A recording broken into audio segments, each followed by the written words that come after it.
I never liked you. Hey guys, this is SoundEffects09 here.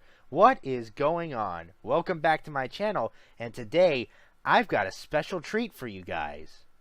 I have managed to get my hands on an AMD Radeon RX Vega 64 limited edition graphics card. However, I was not able to get this card for cheap. I got it off of my local Craigslist for $680, about $130 over MSRP. Nevertheless, I've got my hands on a Vega 64, so I thought, why not throw it into my main system, do my own set of testing, and see if the Vega 64 is still worth considering, or if you're better off skipping. But first, let's go over the specifications of the RX Vega 64. It is made of the Vega 10 GPU based on the 14nm FinFET process, which contains 4096 stream processors with a base clock of 1247 MHz and a boost to 1546. It contains 8 GB of HBM2 memory running on a 2048-bit memory bus, with the memory only clocked at about 945 MHz. Originally, the RX Vega 64 did have Crossfire support. However, it didn't take long for AMD to suddenly pull the plug on it. So instead of Crossfire fingers, at the front of the GPU, you'll find a dual BIOS switch, allowing you to switch between a primary and backup BIOS in case for some reason you brick your first BIOS. For I/O, the RX Vega 64 comes with 3 DisplayPort 1.4s and 1 HDMI 2.0 for basic connectivity. For power, the RX Vega 64 requires 2 8-pin PCIe connectors, as this graphics card consumes nearly 300 watts under gaming load. Exclusive to the Vega 64 Limited Edition, you will find this beautiful brushed aluminum finish that really makes this GPU stand out on its own. The Vega 64 Limited Edition also features this brushed aluminum backplate that contains a Vega logo that unfortunately doesn't light up. What does light up, however, is the Radeon logo and Radeon Cube on the side of the GPU, as well as some red LEDs near the power connectors that light up based on the amount of load the GPU is currently undergoing. But enough of its features. Let's put the Vega 64 Limited Edition through the tables and see how capable this GPU is in 2018.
So there are the results, guys, and I've got to say, right off the bat,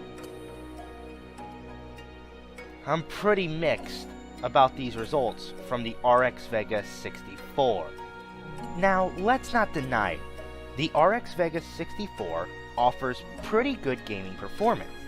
At 1080p, most games will run at 90 FPS or more without much fuss. Step up to 1440p, and most games are playable at 60 FPS or more. However, get to 4K, and some settings may need to be tweaked in order to reach that 60 FPS sweet spot. However, there are two major problems with Vega that make it a very tough sell, and they are 1. Price, and 2. AMD's competition, NVIDIA. I've already mentioned price, but I'll go a bit further into it alongside showcasing NVIDIA's offerings. As of early June, RX Vega 64s can usually be found right now at about $600 to $650. NVIDIA has the GTX 1070 Ti priced as low as $470. The GTX 1070 Ti, when overclocked, trades blows with the RX Vega 64 in most modern titles. So in terms of price to performance, a crown that AMD usually has, NVIDIA pulls off a major upset. Now, don't even get me started on the GTX 1080 and 1080 Ti. The GTX 1080 again trades blows with the RX Vega 64 while costing about $50 less at $550. Meanwhile, the GTX 1080 Ti absolutely pummels the RX Vega 64 while costing roughly $130 more at $780. Therefore, with NVIDIA having such a stronghold on the high-end GPU market, the RX Vega 56 and RX Vega 64 are really tough sells here. However, when it comes to mining, the RX Vega 64 is one of the best GPUs on the market to mine with. You can easily achieve 1 to 2 kilohashes mining Monero on it. But since I'm a complete scrub, I'm only able to average about 1 kilohash a second with this Vega 64 using MinerGate, while consuming about 110 to 125 watts. Using CryptoCompare's calendar, I'm averaging about $1 a day based on the performance I'm getting. Just remember though that your results may vary based on the mining software and many other factors that come into play when mining virtual coins. And that's really my conclusion with Vega. A good gaming GPU, but an exceptional mining GPU. However, due to the current GPU market, I can only recommend Vega to the following people: casual gamers with high refresh rate AMD FreeSync monitors, hardcore AMD fans, and virtual coin miners. Other than that, it's really difficult to justify a Vega purchase at this time. But that's gonna do it for this one. I hope you guys enjoyed the video.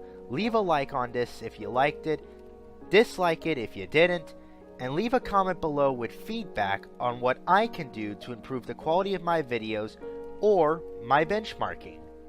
Also, the music track used in this video was from AJ Despirito, titled Memory Night, a Super Paper Mario remix from ocremix.org. You can find links to the YouTube video on OC Remix's channel, as well as links to download it for free in the description below. Thank you guys so much for watching this video, and I'll catch you guys in the next one. This is Sound Effect 09, signing out.